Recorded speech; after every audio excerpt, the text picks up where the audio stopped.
አንድ የዩኒቨርሲቲ ፕሮፌሰር ለተማሪዎቹ አንድ አሳይመንት ይሰጣቸዋል። ትልቅ ጃር ወይም ትልቅ ባልዲ ያመጣና እንዲህ አላቸው። ከባልዲው ጋር አሸዋ፣ ጠጠር ወይም ኮረት ድንጋዮች እንዲሁም ደግሞ ትላልቅ ድንጋዮችን አምጥቶ ሰጣቸው። እንዲህ አላቸው፣ እነዚህን 3 ነገሮች በአንድ ባልዲ ውስጥ ስትጨምሩ ባልዲው ይችላቸዋል፣ አይተርፍም አላቸው። የማይተርፈው ግን ቅደም ተከተሉን ከጠበቃችሁ ብቻ ነው ብሏቸዋል። ስለዚህ እነዚህ ተማሪዎች ምን አደረጉ? በመጀመሪያ አሸዋውን ባልዲ ውስጥ ይጨምራሉ። አሸዋውን ከጨመሩ በኋላ ደግሞ ኮረት ድንጋዮችን አደረጉ። ልክ ኮረት ድንጋዮችን አድርገው ትላልቅ ድንጋዮችን ማስገባት ሲጀምሩ ባልዲው ከአቅሙ በላይ ሆነ፣ ድንጋዮቹ ተረፉ። ቅደም ተከተሉን እንዳልጠበቁ ይነግራቸዋል። እንዲህ አላቸው፣ በመጀመሪያ ማድረግ የነበረባችሁ እነዚህን ትላልቅ ድንጋዮች ማስገባት ነበረ። ትላልቅ ድንጋዮቹን ስታስገቡ በእነዚህ ትላልቅ ድንጋዮች መካከል ክፍተቶች ይፈጠራሉ። ከዛ ሁለተኛ ማስገባት ያለባችሁ ኮረት ድንጋዮችን ነው። እነዚህ ኮረት ድንጋዮች በድንጋዮቹ ወይም በታላላቅ ድንጋዮቹ መካከል የተፈጠሩት ክፍተቶች ውስጥ ይገባሉ። ከዛ በመጨረሻ አሸዋውን ታስገባላችሁ። አሸዋው ደግሞ በእነዚህ በጠጠሮቹ መካከል በሚፈጠረው ክፍተት መካከል ስለሚገቡ ባልዲው መቻል ያለበትን አቅም ይችላል አላቸው። በሕይወታችን ማስቀደም የሌለብንን ነገር የምናስቀድም ከሆነ ስኬታሞች አንሆንም ማለት ነው። ስኬታማ ለመሆን በሕይወት መቅደም ያለበትን ነገር ሁል ጊዜ ማስቀደም ያስፈልጋል።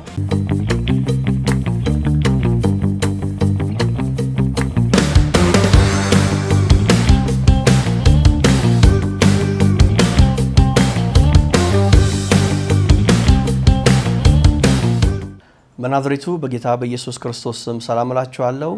ይህ በኪንግደም ላይት ሚኒስትሪ በጂኤምኤም ቴሌቪዥን የሚተላለፍላችሁ ሳምንታዊ ፕሮግራም ነው። እንግዲህ የእግዚአብሔርን ቃል ደግሞ የምንሰማበት የምንማርበት ሰዓት ነው ማለት ነው። የዛሬው የስብከቴ ርዕስ መቅደም ያለበትን ማስቀደም የሚል ነው። መሰረት ያደረገው የትምህርቴ መሰረት ማቴዎስ ወንጌል ምዕራፍ 6 ቁጥር 33 ላይ ያለውን የእግዚአብሔር ቃል ነው። ወደ ትምህርቱ ከመግባታችን በፊት እስኪ ደግሞ እንጸልይ። እግዚአብሔር በቃሉ እንዲናገረን። የዘላለም አባት እግዚአብሔር ሆይ በናዝሬቱ በጌታ በኢየሱስ ክርስቶስ ስም እጅግ አድርገን እናመሰግንሃለን።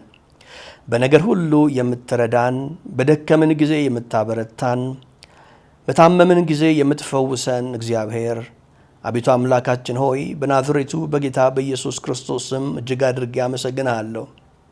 በነገር ሁሉ የረዳህን፣ ከለላ የሆንከን፣ መጠለያ የሆንከን፣ ከክፉ የምትጠብቀን እግዚአብሔር ሆይ ክብር ይገባሃልና እናከብርሃለን።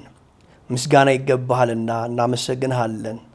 አቤቱ አምላካችን ሆይ ደግሞ ዛሬ ቃልህን ልንሰማ በፊትህ አለንና ዛሬም በቃልህ የምትናገር እግዚአብሔር በቃልህ እንድትናገረን፣ ለልባችን እንድትናገረን፣ መመከር ያለበትን እንድትመክር፣ መመለስ ያለበትን እንድትመልስ አቤቱ ጌታ ሆይ በቃልህ እንድትናገረን በክርስቶስ ኢየሱስ ስም ጸልያለሁ።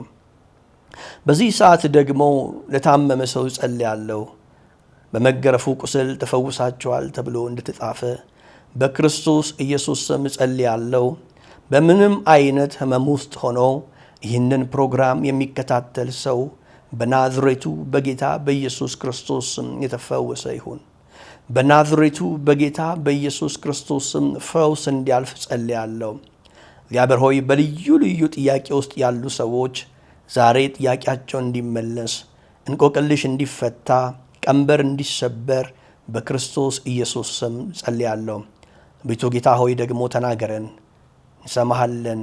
ጌታ ሆይ ተናገረን በክርስቶስ ኢየሱስ ስም አሜን። እንግዲህ የመልእክቴ ሐሳብ ያለው በማቴዎስ ወንጌል ምዕራፍ 6 ቁጥር 33 ላይ ነው። እስኪ እንመልከተው። ከቁጥር 24 ጀምሮ እስኪ እናንብበው ሐሳቡን። ከ24 ጀምረን እስከ መጨረሻው እስከ ቁጥር 34 ያለውን እንመልከት። በእርግጥ የኔ ሐሳብ ልናገርበት ያለው ሐሳብ ቁጥር 33 ላይ ያለው ቢሆንም ሐሳቡ ግን ተያያዥ ስለሆነ ከቁጥር 24 ጀምረን እንመልከተው። እንዲህ ይላል፣ ለሁለት ጌቶች መገዛት የሚቻለው ማንም የለም። ወይም አንዱን ይጠላል ሁለተኛውንም ይወዳል፣ ወይም አንዱ ይጠጋል ሁለተኛውም ይርቃል። ለእግዚአብሔርና ለገንዘብ መገዛት አትችሉም። ስለዚህ እላችኋለሁ ስለ ነፍሳችሁ በምትበሉትና በምትጠጡት ወይም ስለ ሰውነታችሁ በምትለብሱት አትጨነቁ። ነፍስ ከመብል ሰውነትም ከልብስ አይበልጥምን?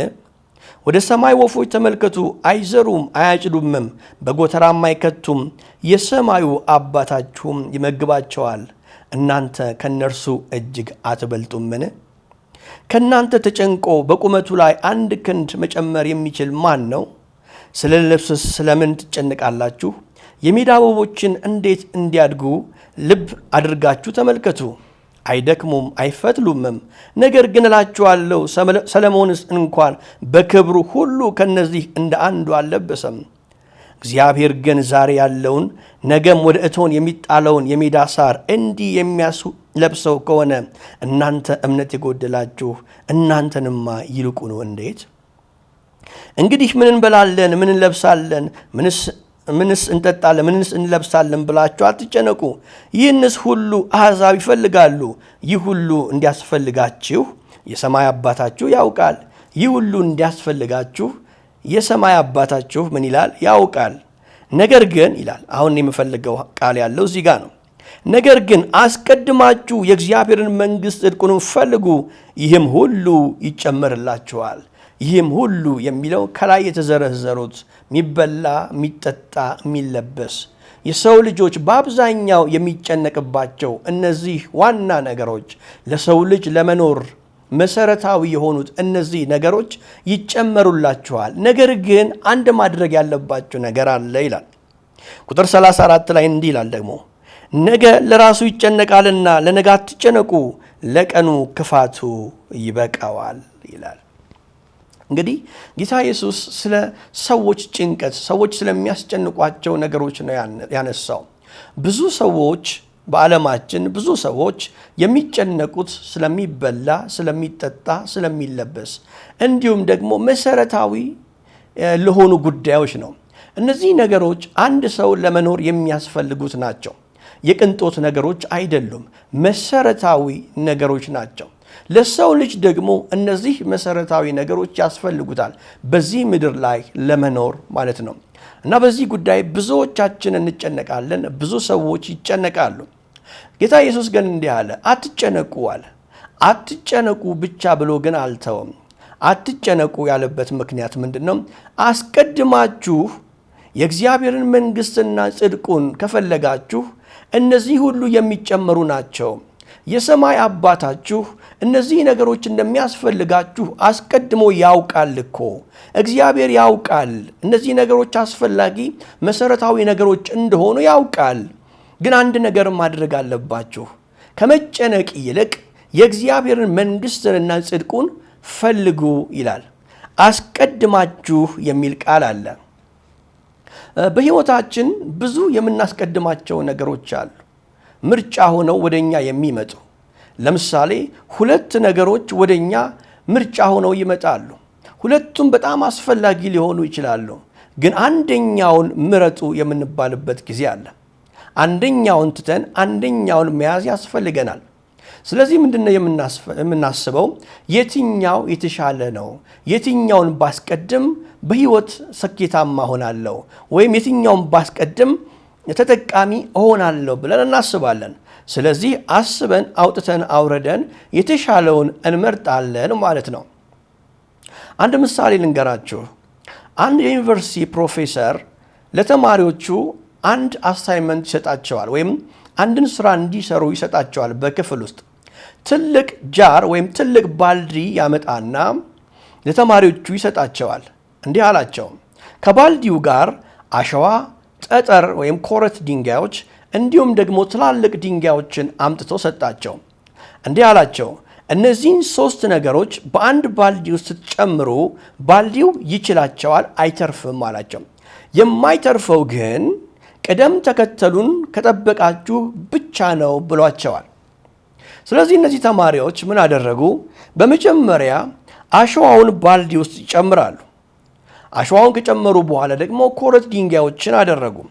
ልክ ኮረት ድንጋዮችን አድርገው ትላልቅ ድንጋዮችን ማስገባት ሲጀምሩ ባልዲው ከአቅሙ በላይ ሆነ፣ ድንጋዮቹ ተረፉ።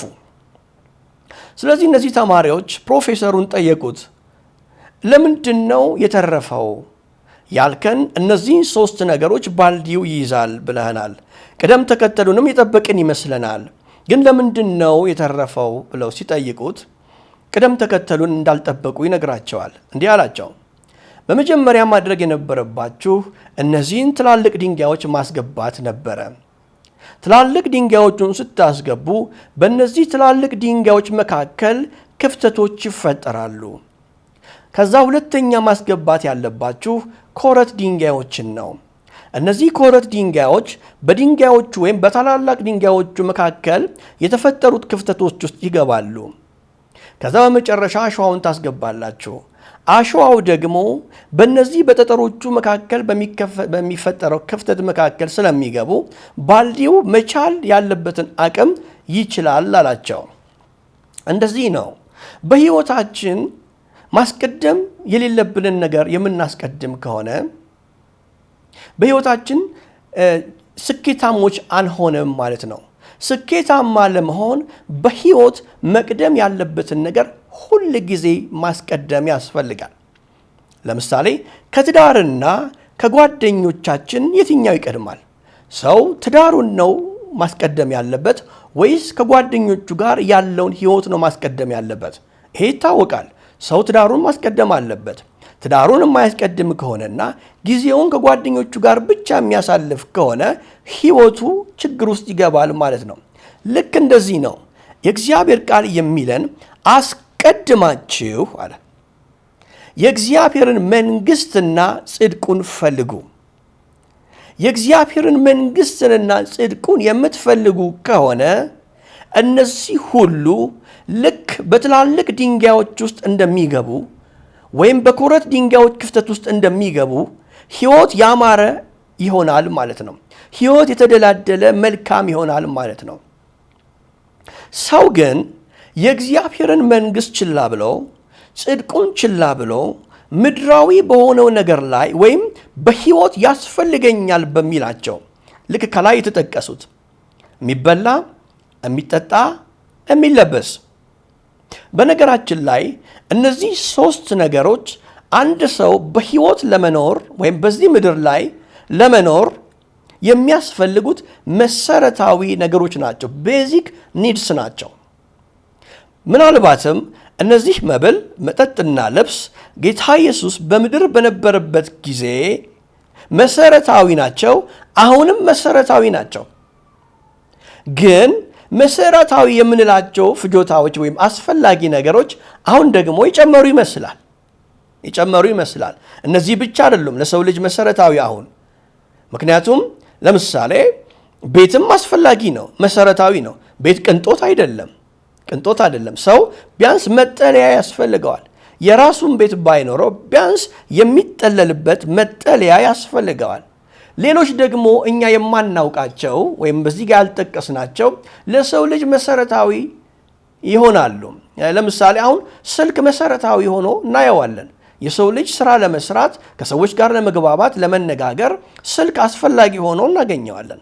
እና መሰረታዊ ነገሮች ስንል ለምሳሌ እነዚህ ሁሉ ይጨመራሉ ስንል የሚበላ፣ የሚጠጣና የሚለበስ ብቻ አይደለም። ለሕይወታችን የሚያስፈልጉ ነገሮች በጣም መሰረታዊ የሆኑት ለሕይወት ይጨመራሉ እያለን ነው። እነዚህ ግን የሚጨመሩት እነሱን እየተከተልን የእግዚአብሔርን ነገር ችላ እያልን የመንግሥቱን ጉዳይ የጽድቁን ጉዳይ ችላ እያልን ሊሆን አይገባም።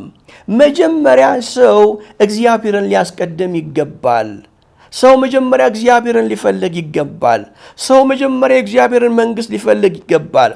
ሰው ጽድቁን ሊፈልግ ይገባል ይላል እግዚአብሔር ቃል። እስኪ እነዚህን 2 ሐሳቦች ለያይተን እናያቸዋለን። መጀመሪያ የእግዚአብሔር መንግሥት ምንድን ነው? ሁለተኛ ደግሞ ጽድቁስ ምንድን ነው? የእግዚአብሔርን መንግሥት ፈልጉ ካለን እግዚአብሔር ቃል ስለ እግዚአብሔር መንግሥት ማወቅ አለብን። ሰው የሚፈልገውን ነገር ማወቅ አለበት። ከመፈለጉ በፊት ስለሚፈልገው ነገር ማወቅ ያስፈልገዋል። ሰው የእግዚአብሔርን መንግሥት ከተረዳ ያንን የተረዳውን ነገር መፈለግ ይጀምራል። ሰው ጽድቁስ ምንድነው ብሎ ሲረዳ ያንን ጽድቅ መከተል ይጀምራል። እነዚህን ሁለት ነገሮች ከተከተለ ጌታ ኢየሱስ የገባው ቃል አለ፣ ፕሮሚስ አለ። ይህ ምንድነው? እነዚህ ሁሉ ይጨመሩላችኋል የሚላል። ስለዚህ ሶስት ሐሳቦችን እናያለን። የመጀመሪያው የእግዚአብሔር መንግስት፣ ሁለተኛው ጽድቁ፣ ሶስተኛው ደግሞ የሚከተሉት ነገሮች እናያለን። የእግዚአብሔር መንግስት የጌታ ኢየሱስ የስብከቱ ትኩረት ነበረ። ጌታ ኢየሱስ ስብከቱን የጀመረው በእግዚአብሔር መንግስት ነው። የእግዚአብሔር መንግስት ቀርባለች፣ የእግዚአብሔር መንግስት በመካከላችሁ ነች እያለ ሰብኳል። ከጌታ ኢየሱስ በፊት ሰባኪ የነበረው ዮሐንስ ነበረ። ዮሐንስ እንዲህ ይል ነበረ፣ የእግዚአብሔር መንግስት ቀርባለችና ንስሐ ግቡ ብሎ ይሰብክ ነበር። ከዛ ጌታ ኢየሱስ ሲመጣ የእግዚአብሔር መንግስት ቀርባለች፣ የእግዚአብሔር መንግስት በመካከላችሁ ነች አለ። የእግዚአብሔር መንግስት ልክ ጌታ ኢየሱስ ወደ ምድር ከመጣ በኋላ አገልግሎት ከጀመረ በኋላ የመጣች ነች። የእግዚአብሔርን መንግስት ያመጣት ኢየሱስ ነው። እንደምታውቁት መንግስት ካለን ንጉስ አለ ማለት ነው። መንግስት ካለ ንጉስ አለ፣ ንጉስ ካለ ደግሞ ህዝብ አለ። የእግዚአብሔር መንግስት ስንል ንጉስ አለ እያለ ነው። የእግዚአብሔርን መንግስት የሚገዛ ንጉስ አለ። ንጉሱም ኢየሱስ ነው። ልክ ንጉሱ ሲመጣ የእግዚአብሔር መንግስት መጣች ማለት ነው። ህዝቡ ደግሞ በክርስቶስ ኢየሱስ ያመኑ ወደዚህ መንግስት የተቀላቀሉ ናቸው ማለት ነው። እነዚህ ሰዎች አዲስ ፍጥረት የሆኑ ወይም ደግሞ አዲስ ዜግነትን ያገኙ በክርስቶስ ኢየሱስ ያመኑ በንጉሱ የሚተዳደሩ የእግዚአብሔር ህዝቦች ናቸው ማለት ነው። የእግዚአብሔር መንግስት እንደ ምድራዊ መንግስት ይሄ ቦታ የላትም ማለት ልክ ለምሳሌ የኢትዮጵያ መንግስት ክልሉ ይታወቃል። ሌሎች ሀገሮችም ክልላቸው ይታወቃል፣ ንጉሳቸው ወይም መሪያቸው ይታወቃል፣ የህዝባቸውም ቁጥር ይታወቃል። የእግዚአብሔር መንግስት ንጉሱ ኢየሱስ ነው፣ ህዝቡም የዳነው ህዝብ ነው። መሬት ግን እንዲህ ነው እንዲያ ነው ልንለው የምንችለው አይደለም። የእግዚአብሔር መንግስት እዚህ ነው እዚያ ነው ልንለው የምንችለው አይደለም። የእግዚአብሔር መንግስት የጌታ ኢየሱስ የስብከቱ ትኩረት ነበረ። አይታችሁ ከሆነ ጌታ ኢየሱስ ብዙ ምሳሌዎችን እያነሳ ስለ እግዚአብሔር መንግስት አስተምሯል። የእግዚአብሔርን መንግስት በዘሪው ምሳሌ መስሏታል። የእግዚአብሔርን መንግስት የአባካኙን ልጅ ታሪክ አንስቶ ተናግሯልና በጣም ብዙ ምሳሌዎችን እያነሳ ጌታ ኢየሱስ ስለ እግዚአብሔር መንግስት ወይም ስለ መንግስተ ሰማያት አስተምሯል። በጣም የሚገርመው ግን ጌታ ኢየሱስ ከሞተና ከተነሳም በኋላ ለ40 ቀን ለደቀ መዛሙርቱ እንደተገለጠላቸው የእግዚአብሔር ቃል ይናገራል። በዚያም ጊዜ ያስተማራቸው ስለ እግዚአብሔር መንግስት ነበር።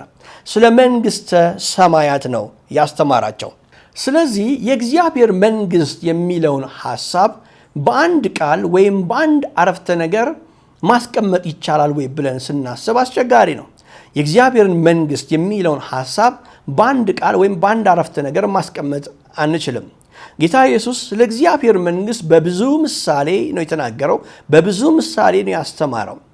እንደው እስኪ እንሞክር ብንል የእግዚአብሔር መንግስት ምንድን ነው?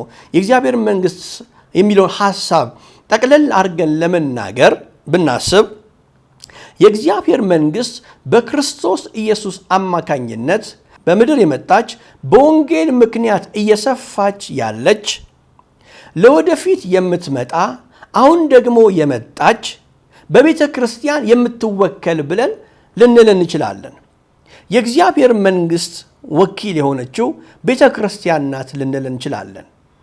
ስለዚህ የእግዚአብሔር መንግስት በመካከላችን ናት ወይም በክርስቶስ ኢየሱስ አማካኝነት ወደ ምድር መጥታለች።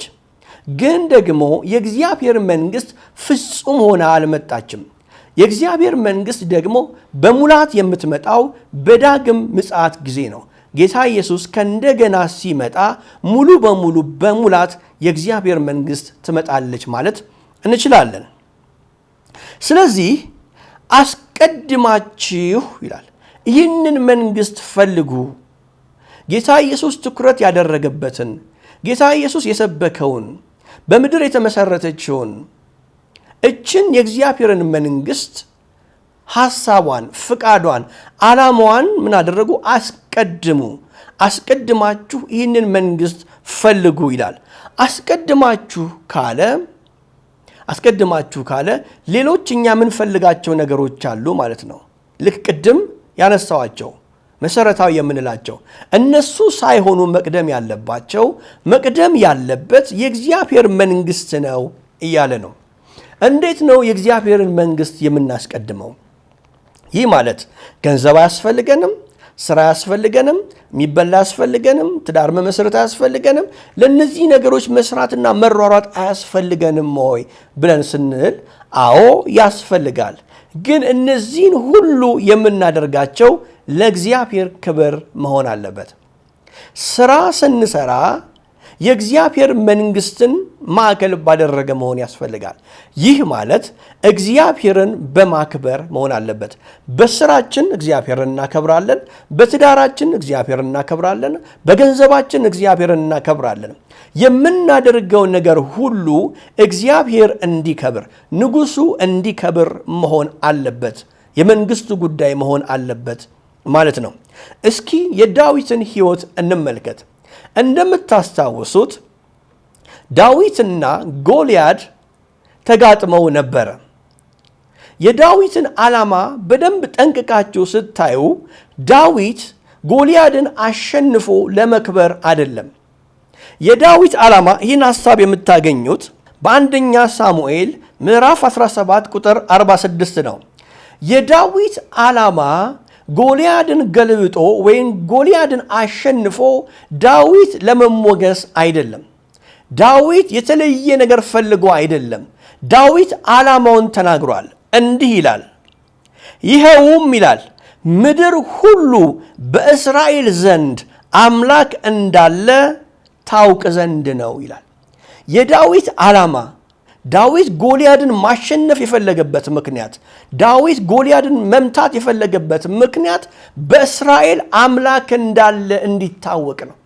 የዳዊት ዓላማ እግዚአብሔርን ማክበር ነው። በስራው፣ በጦርነቱ፣ ባለው ነገር እግዚአብሔርን ማክበር ነው። እንደዚህ ነው እኛም የምንሰራው ስራ ወይም ስለምናደርገው ስለ እያንዳንዱ ነገር እግዚአብሔርን ካስቀደምን፣ እግዚአብሔርን ካከበርን፣ መንግስቱን አስቀደምን ማለት እንደዚያ ነው። እንግዲህ ዳዊት ከራሱ ክብር ወይም ከራሱ ፍላጎት የበለጠ የእግዚአብሔርን ፍላጎትና የእግዚአብሔርን ክብር ነው ያስቀደመው። ታዲያ ዳዊት እግዚአብሔርን በማስቀደሙ የእግዚአብሔርን መንግስት በማስቀደሙ ከሰረ ወይ አላተረፈም ወይ ብለን ስናስብ ዳዊት አልከሰረም። ለምሳሌ በአንደኛ ሳሙኤል ምዕራፍ 18 ከቁጥር 6-7 ያለውን ሐሳብ ስታዩ እንዲህ ይላል፣ እንዲህም ሆነ ዳዊት ፍልስጤማዊውን ገድሎ በተመለሰ ጊዜ እየዘመሩና እየዘፈኑ እልልም እያሉ ከበሮና አታሞ ይዘው ንጉሡን ሳኦልን ሊቀበሉ ሴቶች ከእስራኤል ከተሞች ሁሉ ወጡ ይልና ሴቶችም ሳኦል 1000 ዳዊትም 1000 ገደለ እያሉ እየተቀባበሉ ይዘፍኑ ነበረ ይላል። ዳዊት ምን ገደለ? 1000 ገደለ። ሳኦል 1000 ገደለ፣ ዳዊት ደግሞ 1000 ገደለ እያሉ ይዘፍኑ ነበረ ይላል። ዳዊት እግዚአብሔርን በማስቀደሙ የእግዚአብሔርን ክብር በማስቀደሙ በጦርነቱ ባለበት ውጊያ እግዚአብሔርን በማስቀደሙ አልከሰረም። ዳዊት 1000 ገደለ ብለው ዘመሩለት ይላል። እስኪ ደግሞ የዳንኤልን ታሪክ እንመልከት። በዳንኤል 6:25-28 ያለውን እንመልከት። እንዲህ ይላል ቁጥር 25፣ የዚያን ጊዜ ንጉሥ ዳርዮስ በምድር ሁሉ ላይ ወደሚኖሩ ወገኖችና አሕዛብ በልዩ ልዩ ቋንቋ ወደሚናገሩ ሁሉ ጻፈ። እንዲህም አለ፣ ሰላም ይብዛላችሁ። በመንግሥቴ ግዛት ሁሉ ያሉ ሰዎች በዳንኤል አምላክ ፊት እንዲፈሩና እንዲንቀጠቀጡ አዝዣለሁ። እርሱ ሕያው አምላክ ለዘላለም የሚኖር ነውና መንግሥቱም የማይጠፋ ነው፣ ግዛቱም እስከ መጨረሻ ድረስ ይኖራል አለ ንጉሥ ዳርዮስ። ዳንኤል በአምላኩ ተማምሎ ወይም በአምላኩ ተወራርዶ በአንበሶች ጉድጓድ በተጣለ ጊዜ አንበሶች ሳይበሉት ከዳነ በኋላ ንጉሱ የተናገረውን ነው አሁን ያነበብኩት። ዳንኤል ሲኖር የነበረው ለእግዚአብሔር ክብር ነው። ለዚህም ነው ንጉሱ እንዲህ አለ ስለ እግዚአብሔር ሲናገር፣ እርሱ ሕያው አምላክ ለዘላለም የሚኖር ነውና መንግስቱም የማይጠፋ ነው፣ ግዛቱም እስከ መጨረሻ ድረስ ይኖራል አለ። የእግዚአብሔርን መንግስት ማስቀደም ማለት ወይም በቅድሚያ የእግዚአብሔርን መንግስት መፈለግ ማለት የእግዚአብሔርን ሐሳብ የእግዚአብሔርን ፈቃድ ጠብቆ ለመንግስቱ መኖር ማለት ነው። በስራ ቦታችን እግዚአብሔር እንዲከብር ማድረግ ነው። ለምሳሌ አንድ ነገር ሲሳካልን እግዚአብሔር እንደረዳን ከስኬታችን ጋር እግዚአብሔር እንዳለ ለሰዎች ልናሳውቅ ክብርም ለእግዚአብሔር ልንሰጥ ይገባል። የእግዚአብሔር መንግስትን ማስቀደም ማለት ወንጌል እንዲስፋፋ አቅም መሆን ማለት ነው። ከቤተ ክርስቲያን ጎን መቆም ማለት ነው። መንግስቱ የሚሰፋው በወንጌል ስለሆነ ወንጌል እንዲሰፋ መርዳት ማለት ነው። በአጠቃላይ የእግዚአብሔርን መንግስት ማስቀደም ማለት የእግዚአብሔርን የልቡን ሐሳብ ፈቃዱ በምድር ላይ ያለው ዓላማው እንዲሆን እግዚአብሔር ደግሞ እንዲከብር የድርሻችንን መወጣት ማለት ነው። እንደ እግዚአብሔር ሐሳብ የሆነ ኑሮን መኖር ማለት ነው። መንግስቱን ማስቀደም የሚለውን ሐሳብ በዚህ በማቴዎስ ምዕራፍ 22 ቁጥር 37 ካለው ሐሳብ ጋር አያይዘን ማየት እንችላለን። እንዲህ ይላል፣ እግዚአብሔር አምላክህን በፍጹም ልብህ፣ በፍጹም ነፍስህ፣ በፍጹም ሐሳብህ ውደድ ይላል። ሰው እግዚአብሔር አምላኩን በፍጹም ልቡ፣ በፍጹም ሐሳቡ፣ በፍጹም ነፍሱ ሲወድ የእግዚአብሔርን መንግስት ያስቀድማል ማለት ነው። የእግዚአብሔርን ስራ ያስቀድማል ማለት ነው። እንግዲህ የእግዚአብሔር መንግስት ምን ማለት እንደሆነና የእግዚአብሔር መንግስትን ማስቀደም ምን ማለት እንደሆነ ተመልክተናል። አሁን ደግሞ ጽድቁንም ስለሚል ጽድቁን ማስቀደም ማለት ምን ማለት ነው? ጽድቁን ማስቀደም ማለት የእግዚአብሔርን መንግስት ማስቀደም ብቻውን በቂ አይደለም ማለት ለወንጌል መስራት፣ ወንጌልን መስበክ፣ የእግዚአብሔር መንግስት እንዲሰፋ ማድረግ፣ የእግዚአብሔርን የልብ ሐሳብ ማከናወን፣ ይሄ ብቻ በቂ አይደለም። እግዚአብሔር ደግሞ እኛ ቅዱሳን እንድንሆን፣ በጽድቅ እንድንኖር፣ ክርስቶስን የሚመስል ህይወት እንድንኖር ይፈልጋል። ለቤተ ክርስቲያን ብቻ የምንለፋ ለመንግስቱ እየለፋን እኛ ግን ሳንቀደስ የምንኖር ከሆነ እግዚአብሔር የማይከብርበት ባህሪ፣ እግዚአብሔር የማይከብርበት የአኗኗር ስርዓት ካለን በጽድቁ ወይም ጽድቁን እየተከተልን አይደለም ማለት ነው። በሮሜ 14:17 ላይ እንዲህ ይላል፣ የእግዚአብሔር መንግስት ጽድቅና ሰላም በመንፈስ ቅዱስም የሆነ ደስታ ናት እንጂ መብልና መጠጥ አይደለችም ይላል። እዚህ ላይ ጽድቅ የሚል ነገር እናያለን። እግዚአብሔር በጽድቅ እንድንኖር እግዚአብሔርን እየፈራን እንደ ልቡ እንደ ሐሳቡ እንድንኖር ይፈልጋል። እንግዲህ በአጠቃላይ ከላይ ያየናቸውን ለምሳሌ መሰረታዊ ነገር የምንላቸው ነገሮች እንዲጨመሩልን ሳንጨነቅ እግዚአብሔርን ተደግፈን እንድንኖር እግዚአብሔር አንድ መመሪያን ሰጥቶናል። ማለትም ጌታ ኢየሱስ አንድን ፕሮሚስ ሰጥቶናል። ይህም ፕሮሚስ ምንድን ነው የሚለው ወይም ይህ ተስፋ የሚለው ምንድነው? በመጀመሪያ መንግስቱንና ጽድቁን ከፈለጋችሁ እነዚህ ሁሉ ይጨመሩላችኋል። መሰረታዊ ነገሮች፣ ለመኖር የሚያስፈልጉ ነገሮች የሚጨመሩላችሁ መቅደም ያለበትን ነገር ስታስቀድሙ ነው ብሎናል። እንግዲህ ይሄ ነው ስሌቱ። አንድ ሰው መሰረታዊ ነገር እንዳይቸግረው ማድረግ ያለበት እነዚህን ነገሮች መከተል ሳይሆን ኑሮን መከተል ሳይሆን የእግዚአብሔርን መንግስት ማስቀደም፣ ጽድቁን ማስቀደም ይኖርበታል ማለት ነው። ሰው የእግዚአብሔርን መንግስት ካስቀደመ፣ ጽድቁን ካስቀደመ፣ እንደ እግዚአብሔር ሐሳብ መኖር ከቻለ እነዚህ የተባሉት መሰረታዊ ነገሮች ይጨመሩለታል ማለት ነው። እነዚህ ነገሮች ዋና ነገሮች አይደሉም። ዋናውና ቀዳሚው ነገር የእግዚአብሔርን ነገር ማስቀደም ነው ማለት ነው። እንግዲህ ጥያቄው ምንድነው መሆን ያለበት? እግዚአብሔር ለኔ ምን አደረገልኝ ሳይሆን እኔ ለእግዚአብሔር ምን አደረግኩለት የሚል ነው። እኔ ለእግዚአብሔር ምን አድርጌለታለሁ? እንደ እግዚአብሔር ሐሳብ ነው ወይ የምኖረው? እግዚአብሔርን እወደዋለሁ ወይ? እግዚአብሔርን እንደሚወደው አይነት ሰው ነኝ ወይ? ኑሮዬ ያንን ያሳያል ወይ ብለን ራሳችንን መጠየቅ አለብን። እንግዲህ በሕይወታችን እንዲሳካልን ከፈለግን መቅደም ያለበትን ነገር እናስቀድም። ስለዚህ ማስቀደም ያለብን መንግስቱንና ጽድቁን እንጂ የሚጨመረውን አይደለም። እንግዲህ በአጠቃላይ የእግዚአብሔርን ነገር ጉዳያችን አድርገን ከያዝነው እግዚአብሔር የእኛን ጉዳዩ ያደርገዋል ማለት ነው። የእግዚአብሔርን ነገር ካስቀደምን እግዚአብሔር የእኛን ነገር ይሰራዋል ማለት ነው። የእግዚአብሔርን ቤት ስንሰራ ወይም በቅድሚያ የእግዚአብሔርን ነገር ስናስቀድም እግዚአብሔር ቤታችንን ይሰራዋል። ቻናላችንን ላይክ፣ ሰብስክራይብ፣ ሼር ማድረግን አትዘንጉ። አስተያየት ካላችሁ በኮሜንት ሴክሽን ገብታችሁ አስተያየታችሁን ልታሰፍሩ ትችላላችሁ። ኢየሱስ ክርስቶስን እንደ ግል አዳኝዎ ለመቀበል ከወሰኑ የሚከተለውን ጸሎት ከኔ ጋር ይጸልዩ። እግዚአብሔር አባት ሆይ በኢየሱስ ስም ወደ አንተ እመጣለሁ።